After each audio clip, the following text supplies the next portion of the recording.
Certa vez Jesus disse, e isso está registrado no Evangelho de Lucas, capítulo 8, versículo 21, que a mãe e os irmãos dele são aqueles que ouvem a palavra de Deus e a executam. Ouçamos a palavra de Deus com o presidente da Convenção Geral das Assembleias de Deus no Brasil, pastor José Wellington Bezerra da Costa. A paz do Senhor para os irmãos.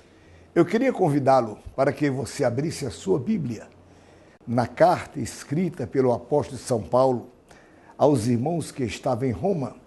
No capítulo de número 3, São Paulo escreveu estas palavras. No versículo de número 23, porque todos pecaram e destituídos estão da glória de Deus.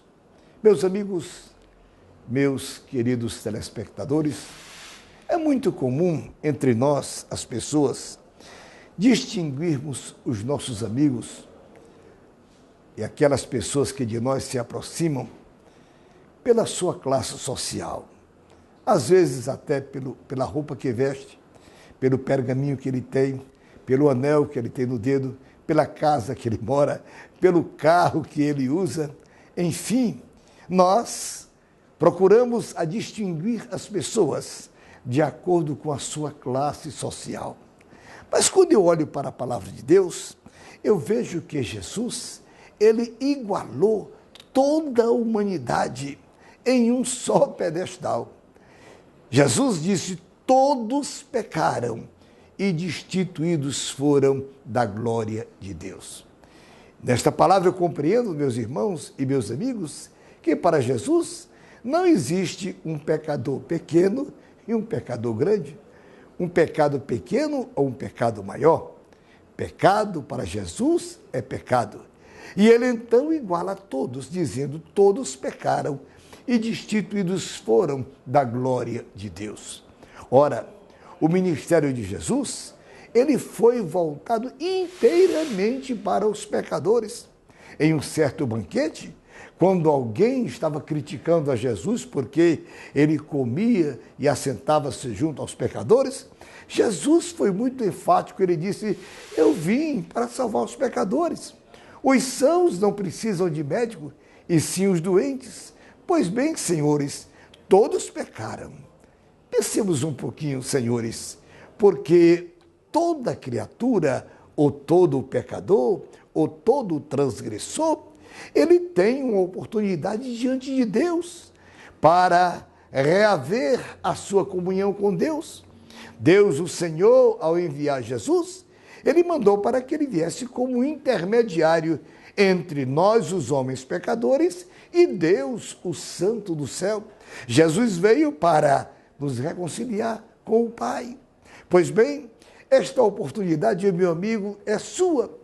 Talvez você pense, porque eu já ouvi algumas pessoas dizerem, eu tenho muito pecado, eu pequei demais, eu sou muito pecador. Deixa eu dizer para você que se considera um pecador, há um grande Salvador chamado Jesus. Raciocine comigo. Você já pensou o que deveríamos fazer com um homem que ameaçava os seus semelhantes? Um homem que mandava prender, que batia, que espancava, um homem que chegou até a participar de crimes. Talvez você pense no seu coração, este homem é um terrorista, para ele cadeia. Mas eu quero dizer para você, este homem chamava-se Saulo de Tarso. Um dia, ele caminhava para uma cidade para perseguir a igreja. E nos diz a Bíblia que no caminho, Jesus se revelou ao Saulo de Tarso. E foi naquele caminho de Damasco que ele teve o encontro mais importante da sua vida. Ele encontrou a luz, ele encontrou o Salvador, ele encontrou aquele que perdoou seus pecados e transformou a sua vida. Portanto, eu me volto ao texto que li. Todos pecaram, destituídos foram da glória de Deus. Porém, senhores, Jesus é o meu e o seu Salvador. Não importa se você pensa, tenho muito pecado. Pense um pouquinho. Pense num governo, em um rei, com toda a autoridade na mão, com toda a corte, com todo o dinheiro, enfim, ele tinha tudo nas suas mãos, mas ele, induzido pelo pecado, ele manda matar um dos seus assessores para possuir a esposa daquele coitado como sua mulher. Imagine quem fez isto. Foi o rei Davi. Pois bem, mas ele reconheceu ser um grande pecador. Ele confessou o seu pecado. A Bíblia diz o seguinte, diz que aquele que confessa e deixa alcança misericórdia, mas o que encobre as suas transgressões nunca prosperará.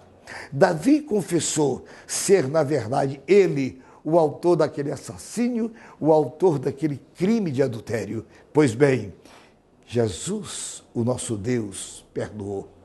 Deus perdoou a Davi, porque, na verdade, o grande amor de Deus se manifesta para tirar todos os nossos pecados. São João disse que se nós andarmos na luz, como ele, Jesus, na luz está, o sangue de Jesus Cristo, seu Filho, nos purifica de todos os nossos pecados. Meus queridos amigos, nós encontramos na Bíblia muitos e muitos exemplos. Pense um pouquinho, meu querido amigo, um homem chegou a cometer um motim. Certamente naquele motim morreram pessoas. Ele era um transgressor, era um delinquente, ele foi preso e foi julgado e sentenciado à pena máxima na época. Ele foi sentenciado a morrer crucificado em uma cruz. Mas aquele homem teve o privilégio, se posso dizer assim, ele foi crucificado ao lado de Jesus. Imagine que Dimas sentia no seu coração o peso da culpa do seu pecado, mas foi lá na cruz do Calvário que ele, olhando para Jesus, ele fez um pedido, ele fez um rogo, ele disse: Senhor, lembra-te de mim quando entrares no teu reino. Jesus disse: Dimas, na verdade eu te digo que hoje estarás comigo no paraíso. Veja, meus queridos irmãos, você podia dizer, mas esse homem era, na verdade, um amotinador, esse homem era um transgressor, era um delinquente. Pois bem, foi para estes que Jesus Cristo veio. Escute, meu querido amigo, você não é um delinquente, você não é tem as mãos sujas de sangue, não é um criminoso, você não é um desonesto, mas você comete outros pecados. E você está diante de Deus igualado com tantos quantos cometeram outros pecados. Paulo disse, todos pecaram, destituídos foram da glória de Deus. Para que você volte a ter um verdadeiro encontro com Deus, um encontro feliz, eu e você precisamos da intervenção de Jesus. O apóstolo Paulo deixou um conselho para nós. Ele disse, só há um mediador entre Deus e os homens, Jesus Cristo. Meu amigo, aceite a mediação de Jesus, porque ele tem condição, porque só ele veio do céu, só ele voltou para o céu, para estar sentado à direita do seu Pai, para interceder por nós. Ele, Jesus, pode mediar a nossa causa, ele pode perdoar os nossos pecados e agora nós podemos dizer, perdoados por Jesus, nós temos comunhão com Deus. Amigos, Deus abençoe a todos vocês, em nome de Jesus. Eu quero orar com você. Amado Jesus, eu te agradeço, Senhor, porque a tua salvação também alcançou a minha vida. Graças te dou, meu Pai, porque o Senhor perdoou todos os meus pecados. Agora, meu Deus, eu intercedo pelos nossos muitos amigos que nos acompanham por este vídeo, Senhor, que tenham eles o privilégio de ter um verdadeiro encontro contigo, Senhor. Salva-os, perdoa-os, transforma estas vidas para a glória do teu nome, é o que eu te peço. Amém. Que bênção essa meditação bíblica. As boas palavras fazem o nosso coração transbordar de alegria e paz. Esse é um dos propósitos do movimento pentecostal, transmitir palavras que produzam crescimento espiritual para você e para a sua família.